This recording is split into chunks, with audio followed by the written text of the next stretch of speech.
Hello everyone, lifestyle ইয়ার আরও একটি নতুন ব্লগে আপনাদের সকলকে অনেক অনেক স্বাগত জানাই। আশা করি সকলে ভালো আছেন, সুস্থ আছেন, সাবধানে আছেন। দিনটা ছিল সম্পাদিয়া শ্রীয়ের জন্মদিনের ঠিক আগের দিন রাত্রিবেলা। রাত 12টার মধ্যে আমরা সকলে মিলে হাজির হয়ে গেছিলাম। তারপর এখানে কেক কাটার সমস্ত আয়োজন করে দুজনের এখানে একসাথে কেক কাটা হচ্ছিল, কারণ কি দুজনের একই দিনে জন্মদিন। এখন হচ্ছে দুপুরবেলা, আর এই যে দুজন বার্থডে গার্ল এখানে রেডি হয়ে বসে পড়েছে। আর ওদের দুজনকে একসাথে খুব সুন্দর করে দুপুরের খাবার সাজিয়ে পরিবেশনও করা হয়ে গেছে। আর আজকে দুপুরের মেনুতে রয়েছে বাসন্তী পোলাও, স্যালাড, সাথে রয়েছে চিকেন কষা, যেটা ওরা আমাদের ক্লাউড কিচেন মানে আমরেস কিচেন থেকেই অর্ডার করেছিল।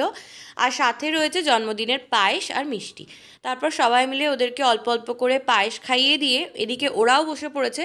আর ওদের সাথে সাথে আমরাও যে যার মতো নিজেদের লাঞ্চ প্ল্যাটার নিয়ে বসে পড়েছি। তারপর সবাই মিলে এখানে গল্প করতে করতে দুপুরের খাওয়া হচ্ছে। এখন দুপুর প্রায় 3:30 মতো বেজে গিয়েছে, যদিও বেশ কয়েকজনের এখনও আসা বাকি রয়ে গেছে। আর দুপুরের খাওয়ার পর্ব শেষ হয়ে গেলে এরপর যিনি ডেকোরেশন করবেন উনিও চলে আসবেন।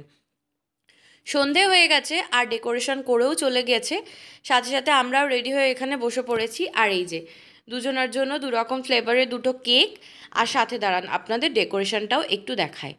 এই যে আজকের ডেকোরেশনটা যেহেতু পুরোটাই পিঙ্ক থিমের ওপর, তাই ওরা দুজন এখানে খুব সুন্দর পিঙ্ক শাড়ি পরে তৈরি হয়ে বসে পড়েছে। আর সাথে সাথে ওরা দুজন বললে ভুল হবে, ওদের দুজনের সাথে আজকে আমিও পিঙ্ক শাড়ি পরেছিলাম। যাই হোক, এখন শুরু হয়ে গেছে কেক কাটিং। আর এরপর ওদেরকে সবাইকে অল্প অল্প করে কেক খাইয়ে দিয়ে এরপর শুরু হবে গিফট আনবক্স। কেক কাটা তো হয়ে গেছে, আর এর সাথে সাথে আজকে সারাদিনের কিছু সুন্দর সুন্দর মুহূর্ত ক্যামেরাবন্দি করা হয়েছে, যেটা এই ব্লগের শেষেই আপনাদের সাথে শেয়ার করব। চলুন গিফট আনবক্সিংয়ের সাথে সাথে আজকের এই সুন্দর ব্লগটা এখানেই শেষ করছি। ব্লগটা আপনাদের কেমন লাগলো অবশ্যই কমেন্ট করে জানাবেন, আর ভালো লাগলে একটি লাইক করবেন।